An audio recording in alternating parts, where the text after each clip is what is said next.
Welcome to Let's Be Well Together podcast. We're your wellness check-in team. We talk about different categories of wellness and seeking balance between them. There's overview info on our website, letsbewelltogether.com. This is episode 48. We hope our territorial acknowledgement improves allyship with Indigenous people within a reconciliation process. We're on the Haldeman Tract, located on the traditional territories of the Neutral, Anishinaabe, and Haudenosaunee peoples. We acknowledge the presence and traditional knowledge, laws, and philosophies of the Indigenous people with whom we share this land. I'm Julie Wilson, and I'm here with John. And I know John always pulls up these interesting articles from Instagram, Twitter, and what's a recent one you came across? You know, I follow the Mental Health Commission of Canada.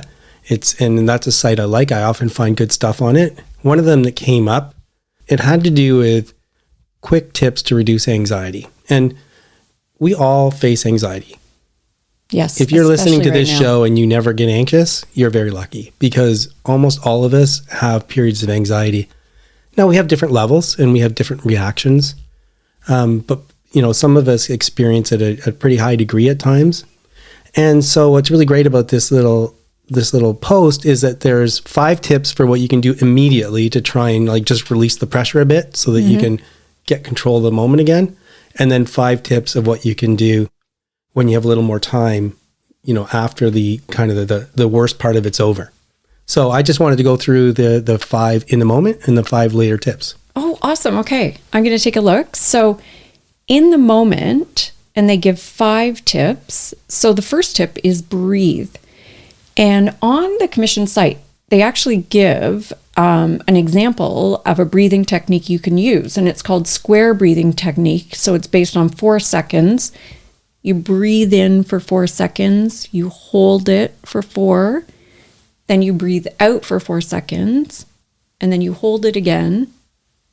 So, or hold before you breathe in again. But it's all based on a 4-second square. Yeah, I don't actually think it's seconds. I think it's just a count. So, and the reason I say that is because, I don't think you need to be caught up on whether it's a full second or not. Oh, okay. It would just be breathe in, 1, 2, 3, 4, breathe out. Hold, breathe out, 1, 2, 3, 4. And what's interesting about that, there's a couple things.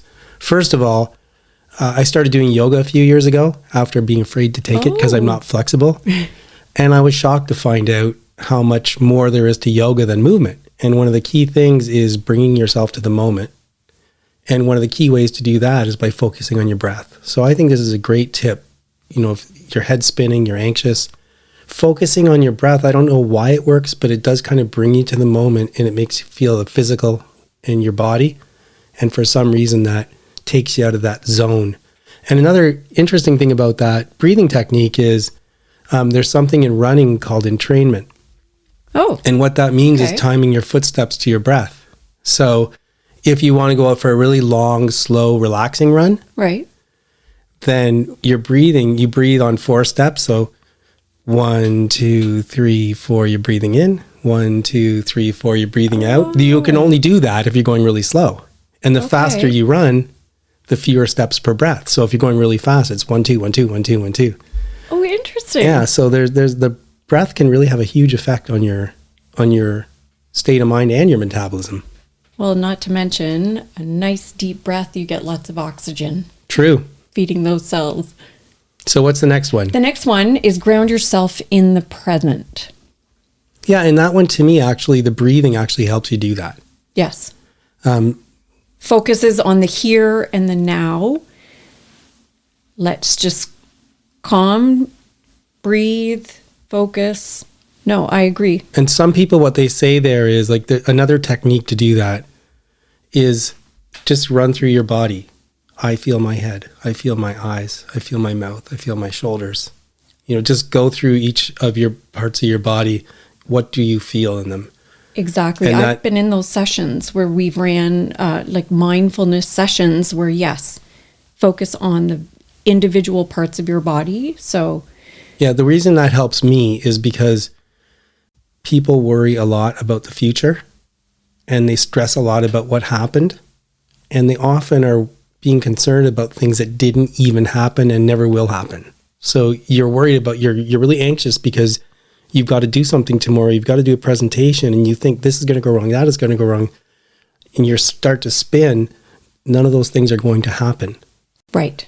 So if you can just bring yourself to the moment and not worry about the terrible things that might happen or the regret over what happened in the past, for me, the way that works is because, okay, just come back to the present moment. And that stops my head from spinning. That's a really good point. So the third one, remember that the feeling is temporary. And I think that's important because it will pass. I've never thought of that one. That's a new one for me. I just don't think I would make that connection. But I think if I actually stopped and said, remember that the feeling is temporary, this is going to pass, I think that would help me. It makes me think of sometimes in a fitness class or where, you've got an exercise or you're doing a plank for 1 minute. And I can hear some of the trainers go, you could do anything for a minute or you could, and so it drives you to, it's temporary. You could do anything for a minute and then you move on. So what you're talking about is if you can say, look, it's going to be over, endure. Yes. That's a really great point. I like it. The next one, redirect your mind to a positive thought or activity. And that's a really good point because you often tell yourself, remind yourself, say something positive every day. Wake up in the morning and think of something positive, right? And do that every day. So just focus on a happy moment. Yeah, well, I think it would be different for everybody. Oh, 100%. But so for me, that is definitely one of the biggest techniques I use, which is I try and force myself to think about, there's a few things that I think of that are personal that I'm not going to share. Yeah. But there's a few things that I think about and I force myself to think about it. And they do actually help make me feel calmer. Mm-hmm. So it's, the trick is you got to find the thing that works for you. And I think that brings us back to ground yourself in the present, because if you can find that one thing that's positive, you talk about it, you bring it to the forefront, right? And so that brings you back to here and now. Your breathing is bringing your breath to the present. Yes. You're focusing on it. Grounding yourself in the present is hopefully bringing your body and to the present. Yeah. And your immediate surrounding. And what you're doing there, I think what you're saying is if you mentally bring an image, you're going to focus on that image that's in the present. Yeah. All of these things make less room for the anxiety. Exactly. And then the final tip is move your body. Of course. Yes. That's why we talk about it all the time. I don't know. Honestly, I'm not sure. I've never tried that. So I will try it, but I take it in a different way. For me, when I say move that body, if I don't include regular activity, regular exercise in my everyday life, then I start to feel off, not just physically, but mentally. But I've never tried actually, just going for a brisk walk or something to try and get me past a feeling of high anxiety. So it's something I'll have to explore. I haven't either, to be honest. I think to me, move your body is one of and if we move into the, when the moment passes and you're thinking longer term, to me, a walk is more the long term. I know for me, a long walk is something that just reduces stress, just, calms, gets rid of that anxiety. So for me, but it's interesting. Well, I think maybe it fits in both. Exactly. But since we're kind of getting late on time, why don't you start by just reading through? So now we've passed the moment. We're feeling okay again, not perfect, but we're past that high stress, high anxiety moment. And then these are 5 things that you can think about when you have more time. So why don't you read through them and maybe we'll have time to talk about one. So the 5, when the moment passes and you're in the longer term. So the first one is reframe your thoughts. The second is talk to someone. 3, engage in leisure time and pleasurable activities. 4, practice relaxation methods. And 5, cultivate healthy habits.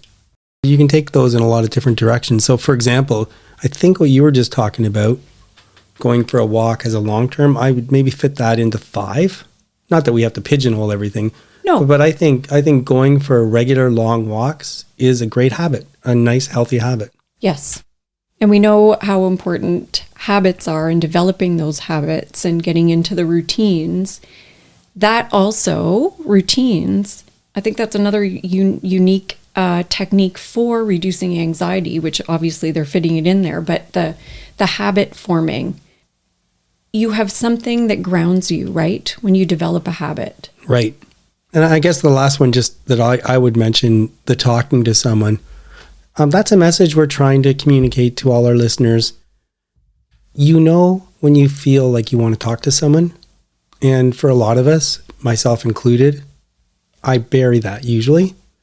And I'm trying to get better at not burying it. So if you feel like you need to talk to someone, what we're asking you is to please do that. Find a way to do that. It doesn't have to be a psychiatrist. It doesn't have to be a specialist. It could be your friend. It could be your brother. It could be your father. It could be your mother. It could be someone close to you. But find somebody, the right person to talk to, and listen to yourself when you're telling yourself you should talk to someone. I agree 100%. And I hope our listeners do that it's so important to find someone to talk to. Yeah, and I hope the more we talk about these kind of topics and more people talk about these kind of topics, it feels more normal and we'll all feel a little less stigmatized and a little more willing to reach out for help when we need it. Exactly. Guests are giving their time, expanding our minds. Today's interview is in many areas of wellness. We're talking about an organization that's very close to my heart, KidsAbility. To me, it reflects so well on our Waterloo and Wellington area that we've developed such an amazing organization. It's proof of what people can do working together. We can achieve great things.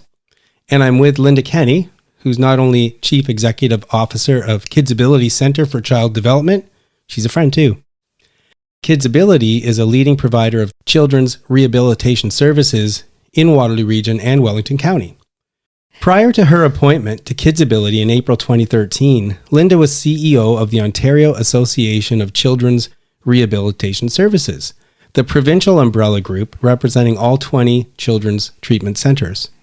A social worker by profession, Linda has worked extensively in the community services sector, having held positions with SEI Ontario, March of Dimes Canada, and Independent Living Services of Simcoe County. She has built considerable experience in service delivery, client affairs, government relations, and community and organizational development. She's dedicated to improving the lives and experiences of those who benefit from community services. Welcome, Linda. Thanks, John. So great to be here tonight. Yeah, and it's nice to be doing one in person. A lot of my interviews these days are by Zoom, so it's great to do one absolutely with somebody. Yeah. So maybe we can just start by telling us a little bit about what KidsAbility does, what it does for kids. I think I'm really lucky when I get to talk about KidsAbility because it really is a treasure in our community. And I'm a parent. I know you're a parent. And I think the last thing that we really want to think about when we become parents is maybe our children will have some needs.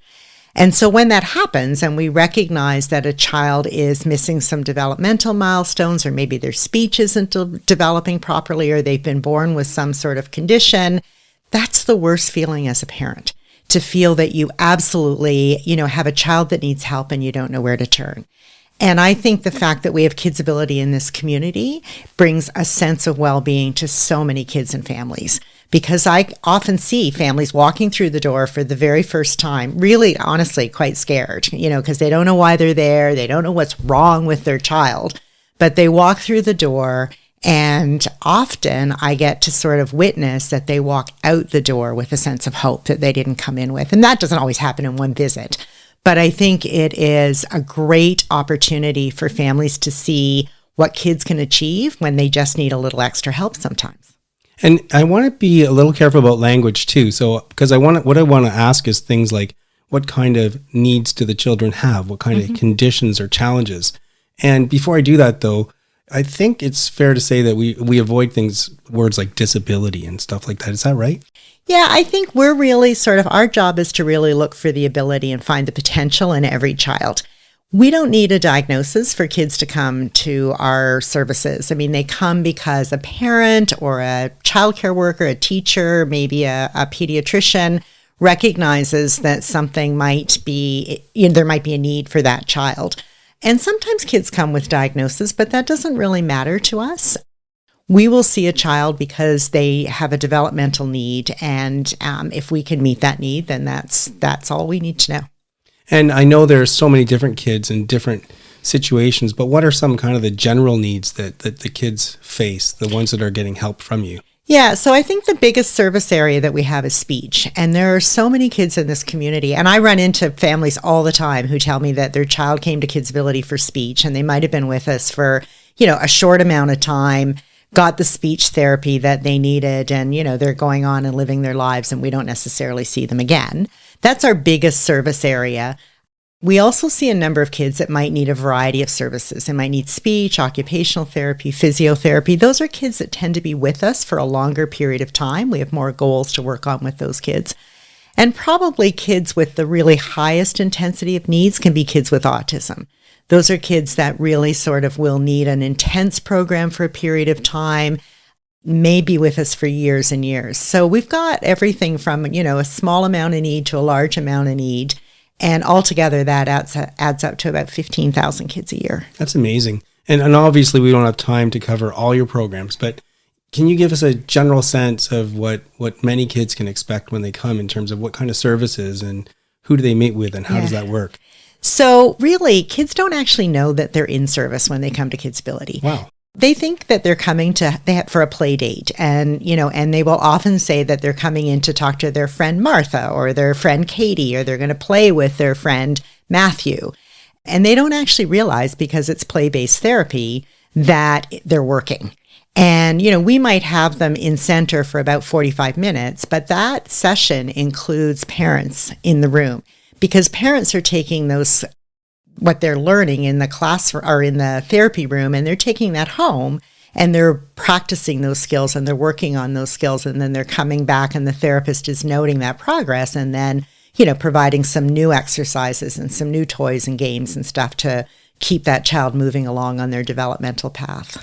Wow, I never even thought about that the parents are learning something that they then apply at the home.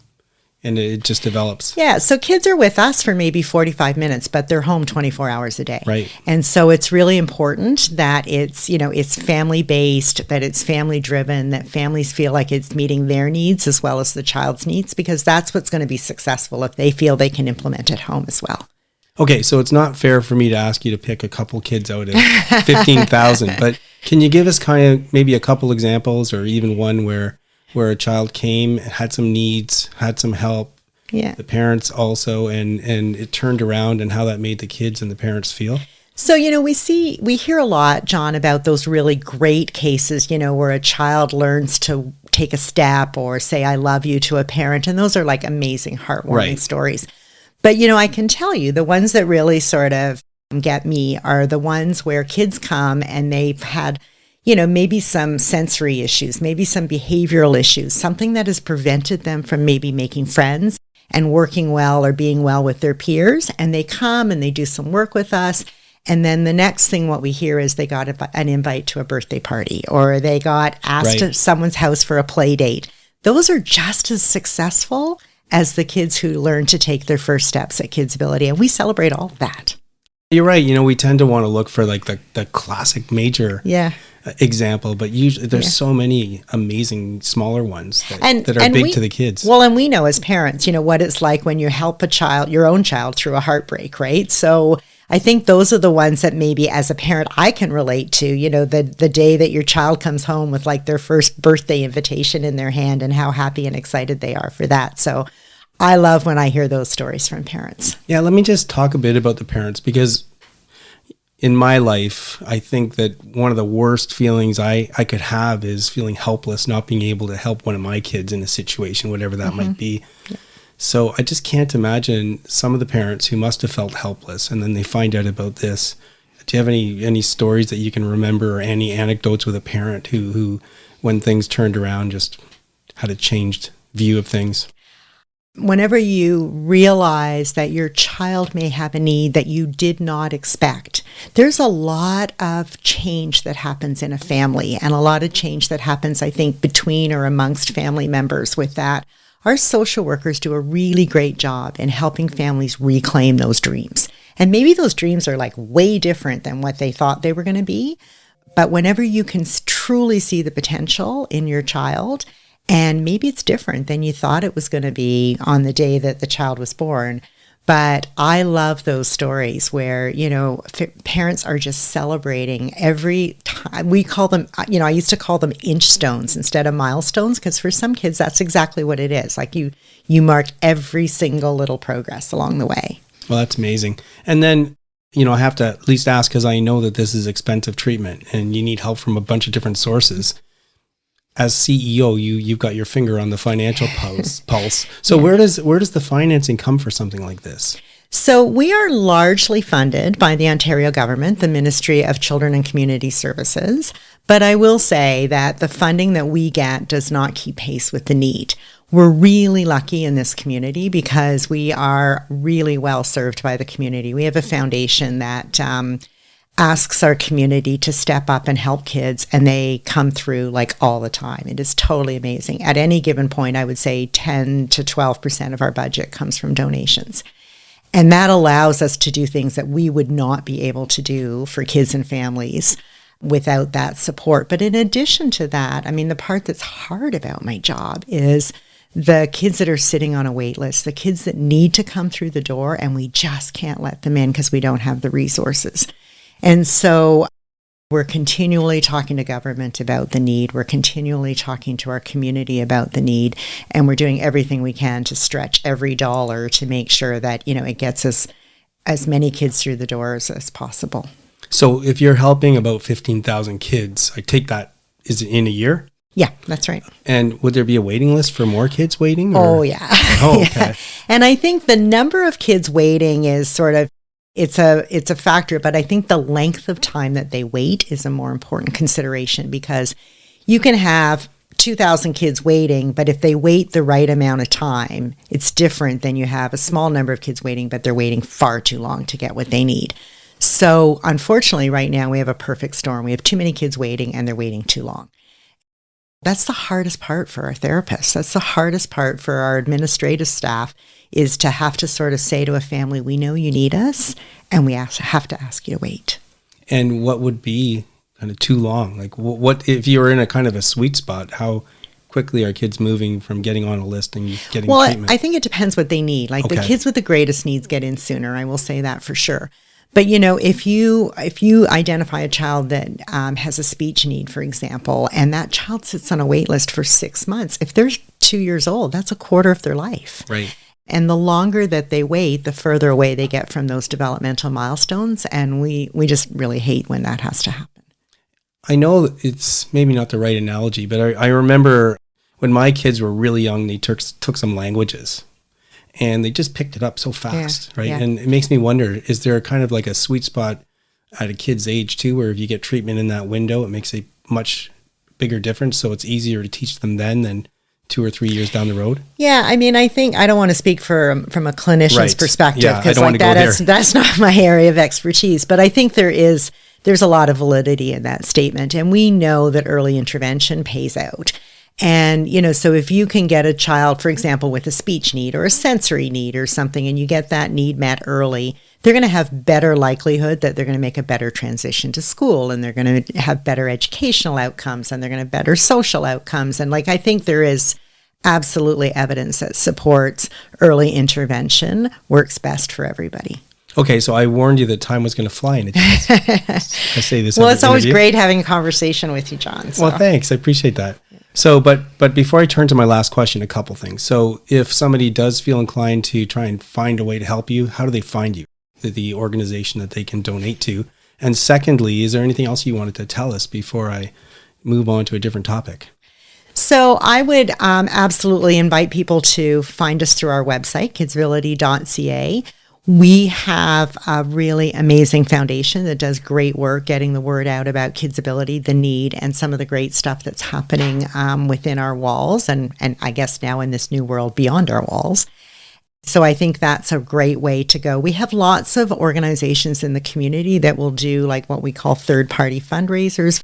Rotary is a really great example. I know that's where you and I met, John, was through Rotary. And the Rotary clubs in this community are really great at doing fundraisers and then providing the proceeds to KidsAbility. But lots of like employee groups do that kind of thing, neighborhood groups, those kinds of things. We'll talk to anybody about their interest in the work that we're doing because we think it's such a great cause. Amazing. Yeah, there were so many. I did get connected through Rotary, and I was at different events, and I just came to love it so much. And one event that we did do that I really loved is there's a summer kind of fair every year. That's right, yeah. Where kids are on rides, when they're doing art, when they're doing all kinds of stuff, and we volunteer and just watch and smile. Yeah. We're really hoping that event comes back in the spring. Now that COVID's coming to an end, hopefully. Okay, well, look, I'm going to kind of catch you off guard maybe. We ask every guest the same question in a context where we all have areas of wellness that are important to us, but not enough time in any given day to deal with them all at once. So sometimes some languish. So we do this mini wellness check-in. So here's my question. Are you currently neglecting an area of wellness in your life? And if so, can you think of even one thing you can do to foster wellness in that area? So I would say, like many, after, I don't know, it feels like forever, but maybe 3 years of sort of this pandemic, I would say I'm really tired. Yeah, I get that. And I think, if there's an area that I feel is really problematic for me, it's like good replenishing sleep, good replenishing rest. Like, how do you do that so that you sort of wake up the next day ready to really feel like you're full of energy. And that's I find that a bit of a challenge. And, I try doing all sorts of things to sort of, I follow all the advice about taking off screen time before you go to bed and, listening to meditations or stuff, but it doesn't always work for me. So that's a big area of concern and focus for me is to try and figure out how do I get better sleep? I get it. And I don't know, like, I'm not a doctor. I can't figure it out. But I think because we're always turned on, we don't turn off the same way we used to. Yeah. And maybe that makes it harder to sleep. But I've been lucky. Sheila got a job where she starts work at 7 a.m. a lot of days. Yeah. And so she started going to bed really early. And I begrudgingly have been doing that most of the time, although lately I've kind of fallen off and I'm paying for it. And I do find that it makes such a huge difference if I actually make myself go to bed early and I do wake up replenished. So it's tough though. Yeah. Well, good luck with that. I think is a Thank you. challenge for all of us. And thanks so much for dropping by. We're going to have you back again soon and we'll talk to you then. Thanks. A quick note for new listeners who don't know the approach to wellness and balance in my book, Accidentally Well by John Webster. Please consider reading it. It's a 3-step approach. First, I identified categories of wellness that are important to me. Second, I'm figuring out activities that foster wellness in each area. Third, I do a wellness check-in from time to time, especially if I'm feeling off. Join us for the ride as I explore this approach in the podcast and co-hosts explore their perspectives.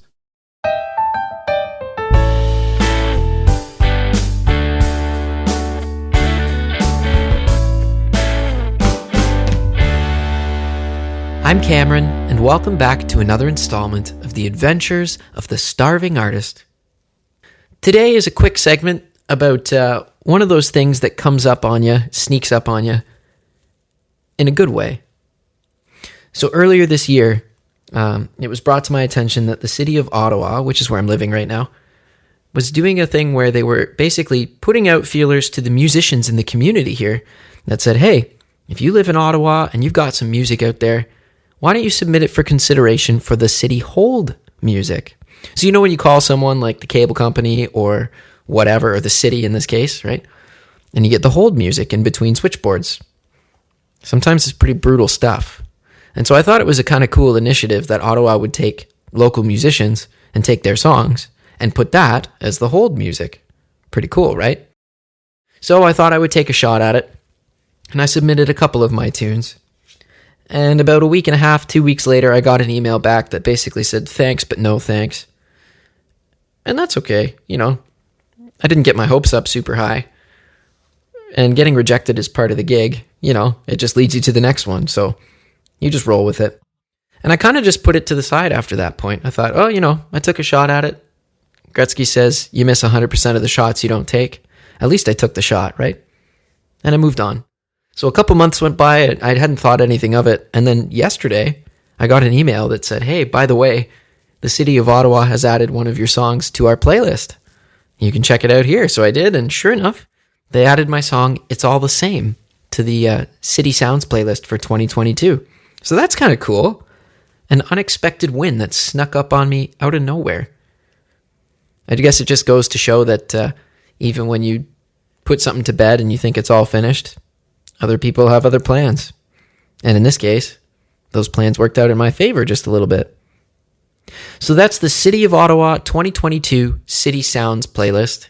You can find it on SoundCloud. If you just search up for City of Ottawa or hashtag OTT, that's OTT, it comes up. So a cool little win for me there that came out of the blue. Not so bad. That's it. Short and sweet today. Thanks very much for listening. I'm Cameron. This is The Starving Artist. Until next time.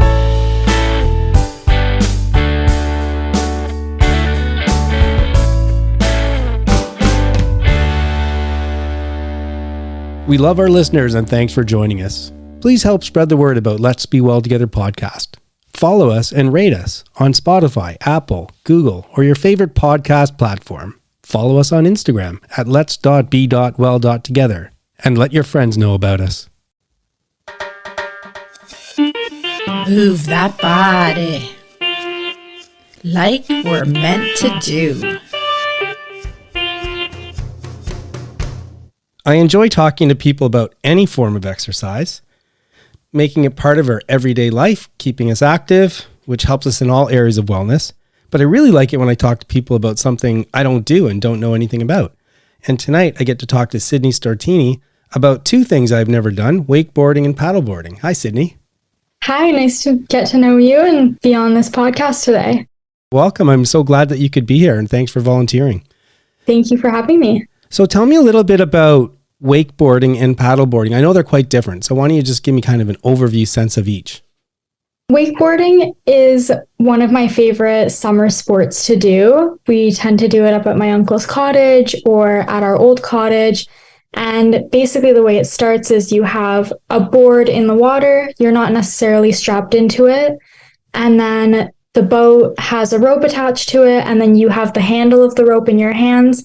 And you just have to press your feet into the board once the boat starts to take off. And you put your weight into the board and it lifts you right up and you're just gliding along the waves, and you can go in and out of the wake and do some turns with the rope, and it's pretty fun. And what about paddleboarding? So paddleboarding is definitely a lot more calm. You get to either stand on the board or sit on the board. Sitting on the board definitely has more balance to it. And you just take the paddle and you get to just go along the water, usually stay closer to the shoreline, because it's a lot harder to paddle further away. It's much more relaxing. When I think of paddleboarding, I often think of people standing up. I didn't realize you could sit down and paddle. That sounds fun too. Yeah, it is, especially if you're in little creeks or something and going under a little bridge. You can just kind of duck and sit on the board or lay down on it if you want to. I can tell what muscles I'd use if I was paddleboarding. I can get a sense of it because I've gone canoeing and stuff. What about, sure, yeah. What about wakeboarding? Do you need to be in shape? Do you need to use your muscles? Does it help? Yeah, wakeboarding is definitely a sport where you need some muscles. Your quads and your core need to be engaged so that you're pulling yourself out of the water and using that momentum to keep yourself balanced. It's definitely in the legs that you need to be using a lot of muscle to keep that balance. I get a sense that you'd enjoy different things from these different exercises. What do you like about each? I find wakeboarding gives you more of an adrenaline feeling. It's definitely a quick moment and you get to just glide along the water. It doesn't really feel like anything else. Like there's no other sport that really relates to it. When it comes to paddleboarding, it's more relaxing and calm, and you get to really take in the scenery. Sometimes you see ducks floating in the water, or you can look in and see some fish swimming around. So it's a lot more relaxing, and you definitely get to see a lot more things that are happening around you. I love the idea of living in the moment, and I'm guessing that in each, you're living in the moment in a different way. So here's my guess that when you're wakeboarding, you're kind of really concentrating on what you're doing, keeping your balance. But when you're paddleboarding, you can be in the moment in terms of the nature that's around you and the noises. Exactly. Yeah, it's definitely the difference between a quick moment of you're seeing everything flash beside you super fast and you're just focusing on your body movement with wakeboarding, whereas paddleboarding is much slower. You can take your time and move with the water. That sounds like a lot of fun. And how do you stop when you're wakeboarding? You just let go of the rope and you sink? What happens? Yeah, so either you hit the wave wrong and it just kind of wipes you out and takes the board with you, or if you're just tired, let go of the rope and you just slowly sink into the water. Oh, wow. Well, both of those sound like a lot of fun, and I'm glad you came on to share your story about it. Thank you. And I do want to get you back because I know you also like going to the gym and doing some other stuff, and we'll talk about that on the next time. Yeah, I definitely enjoy being active and doing that type of stuff as well. Amazing. Thanks. There's a thought. Popped up while running. I'm back to a theme that I've mentioned before and I'll come back to often, which is that when I started this podcast up, my hope was to share an idea that I had about the wellness check-in and the categories, etc. Also, I could talk to the team members about their approach to wellness, and together we could be on this journey, and you were invited to ride along and listen to us chat and try and figure things out. In that context, I had the impression that I already had my idea as if it was a static thing. And as I've said before, it's been amazing because talking to guests, I keep finding really important pieces to the puzzle that are making me understand things a lot better and helping me to develop my approach to wellness. Recently, on episode 43, I had another major breakthrough. It's because Al Torchman came and talked about Stephen Covey's 4 quadrants, which is something that's been around for a long, long time, and I just hadn't known about it. I invite you to go back and listen to the interview on episode 43, but in essence, he breaks these quadrants down using the axis urgent and not urgent, important and not important. And that helps me explain the difference between the whack-a-mole approach to wellness and the more thoughtful approach to wellness that I'm trying now. And the whack-a-mole approach, of course, is you're dealing with things that are urgent and important. They pop up in front of you and you have to deal with them, and you do. But you don't actually take time when things aren't urgent to figure out a better approach and to develop yourself so that you're in a better position to either avoid the kind of problems that pop up in our game of whack-a-mole of life or to deal with them in a better way. I realize I spent a lot of my time dealing with urgent, not important stuff. The mere fact that it's urgent makes me think it's important, and I waste time there. And so part of my game of whack-a-mole is dealing with things that aren't as big of an issue or aren't as much of a priority. And then Al pointed out that really where you want to make sure you make time for, is not urgent and important things. Things like preparing and planning, setting priorities, relationship building, true recreation. And that's now where I see my approach to wellness largely fits in kind of the development stage. So you start off by figuring out what your areas of wellness are. You need time to do that. It's not urgent. So I would consider that important, not urgent category.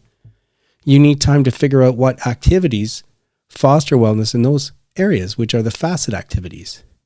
Again, it's really important, maybe not urgent, but you have to make time for them as building blocks and to develop resilience. Where does the wellness check-in fit in? So the wellness check-in is you're either feeling off or you're just checking in. Something's wrong. You've got your bullet point lists of your facet activities. You take a look and you see, oh shoot, what am I missing? What areas of wellness am I not paying attention to? And you try and find a way to build them back in so you get a little bit better balance. And at the same time, there's an upside to doing that, which is maybe you're focused on some negative stuff, but you can see all the good stuff that's going on in your life, and that makes you feel a bit better. And I think that you could do that check-in both in the important urgent quadrant, but also the important not urgent quadrant. So usually you're doing it when you have time. The John Kennedy expression, you're fixing the roof when it's sunny outside, and that's good. You're checking in when you have time to think. But lots of times in life, we're thrown into a crisis, and that crisis is the very thing that upsets our balance. What I see now is that one of the urgent and important things I have to do is stop the spinning, stop being distracted by the crisis, stop for a moment, as an urgent and important thing to do a wellness check-in. I just love the idea. I'm really glad that I'm doing the podcast. I'm really glad I'm talking to so many people with so many amazing things to say. And this has been one of those little breakthroughs. It's me. Am I? Yeah. Just let me say, flip side of the coin. So I've been stockpiling a bunch of articles that we can talk about either on What's on Your Mind or Flip Side. And I don't know, it's kind of loosey-goosey, which goes on which. Right. This one definitely is a flip side because Sheila does not quit. No, I do not quit, like ever. Exactly. I mean, I'm sure I've quit a few times, but no, I'm very much, if you commit to something, you got to do it. And I'm pretty stubborn too. Yeah, you are. So when I came across this article, and I can't actually think of an example in our life that fits what this article is saying, but I thought, I better stop and think about this because it's probably a danger area for me and probably for Sheila. Yeah. And probably for our kids because, we've ingrained them into thinking that they can't quit. But I just realized when you said that you were stubborn, you said you were stubborn too. And then I was like, yeah, so that's acknowledging that I'm stubborn? Yeah. Extremely stubborn. That's why this is called Flip Side in part. Don't agree. The most stubborn. No. So I came across this article and I think it was from CNN. Well, it says by Meghan Markle's CNN. It's called, "You May Have a Lot More to Lose from Not Quitting Than You Think," experts say. And I don't like double negatives, but essentially this is saying sometimes you need to think about quitting. Right. So the backdrop for the story, won't go over the whole thing, but somebody was training for a marathon. He started to have pain in his foot, but he decides to soldier through. He's going to run this marathon. He keeps going. He starts to run the marathon and he's unable to complete it. And then when they finally test him, he has a hairline fracture in his foot. Right. So he should have stopped a lot sooner. Yeah. Might not have had a hairline fracture. Yeah. And one of the things this article says is people who refuse to give up on one goal may not realize their decision could be taking a toll on their health and well-being, and could be potentially at a greater cost than quitting. And I just think that's intriguing because, I can think of some examples where it almost cost us, but for the most part, we just don't like to quit. We don't like to give up. Well, no. And the way I consider it is if I commit to something, I'd like to do it. And then usually when I'm committing to something, it's not like a forever goal, that I'm committing to this for life.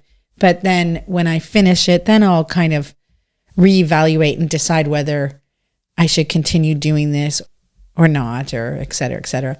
Because it kind of reminds me of when I started taking piano lessons. My mom's a piano teacher and I never took piano lessons because she couldn't afford the time to teach us, because if she was teaching someone, she needed to get paid for it. So I decided after I retired from dance that I wanted to take piano lessons.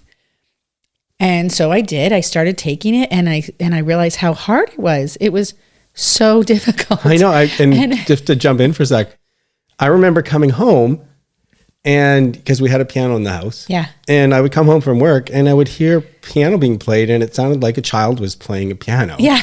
Because that's the way you start. So weird when I walked downstairs and I saw that it was you at the piano. And of course it makes sense because that's how you start. But you just don't picture an adult playing piano because that sound to me is twinkle, twinkle. It's just I learned Happy connected Birthday to the little kids. Yeah. Yeah. And so I was practicing and you had to practice all the time. And it was so much time commitment. And then after a few years, I reevaluated and decided, why am I doing this? And what am I? And then, of course, the piano got taken away. So that really solved my problem of having to commit. But were you embarrassed by stopping? No, I just decided that it was a huge time commitment. And I thought I could spend my time other ways. I wasn't getting out of it as much as I was. I was getting a lot out of it because I was learning a lot. But I didn't think that it would be beneficial to my overall wellness. Okay, sure. You quit. I quit. But the article was interesting because the marathon runner who didn't finish the marathon, and so now he's not a marathoner, he was embarrassed to tell his friends what happened, but he told his friends what happened and found that a lot of them were really supportive and a lot of them ended up telling their own injury stories. Yeah. So it wasn't that bad. And in my life too, like there was a marathon where I definitely should have quit, which was in Montreal. Yes, definitely. And, it's in my book. I'm not going to, read the book if you want to read the story, but it's pretty bad. And I didn't want to write it down. Like I told Sheila, but I didn't. And so when she read the first version of the manuscript, she's like, this is bullshit, John. Yeah. You are not telling them what happened. And I'm like, I don't want to tell them what happened. It's too embarrassing that I didn't quit. Yeah. And then the next one, it still wasn't enough. And the next one, and then it got better. You eventually got enough into it. Yeah. And that's as far as I can go. I can't say more about it. Right. Read the book. It was a pretty harrowing experience. Yes. But what I really like about this article is that it gives you a test to think about. And it really ties in perfectly with my wellness check-in. Yeah. And so what the test says is there are some questions you can ask yourself to decide when it's time to move on. And sorry, by the way, just before I go on, there's another story in the article. It says, think about a couple who's trying to have a baby through, say, in vitro fertilization or something like that. Yeah. And they spend years of time and anguish and money and savings. Mm-hmm. Financial wellness and they just won't quit. Mental wellness. And how hard must that be? Obviously, Physical. We're very empathetic to a couple in that scenario. Yeah. But the idea is there's some questions you can ask yourself to decide when it's time to move on. And ask yourself what you're sacrificing by not giving up on a life goal. If you're compromising your physical and mental health, it may be time to call it quits. And to me, that ties perfectly into the wellness check-in, which is every once in a while, you got to sit back and say, how am I going to get balance in my life? Like where am I off balance? Yep. And if you're overemphasizing one particular goal that you just can't give up on, you may be making a trade-off that you don't see in all other areas of wellness. Yeah. So I just thought it was a fascinating article, and I'm glad we had a chance to talk about it. Yeah, it really enlightened me, that's for sure. Please remember that we're not providing advice. We hope to inspire you to work towards balance, and we urge you to consult with qualified people if you need advice. The people on the show are speaking in their personal capacities. Their views expressed are their own, and don't represent the views or opinions of their outside contacts, their employers, or anyone else.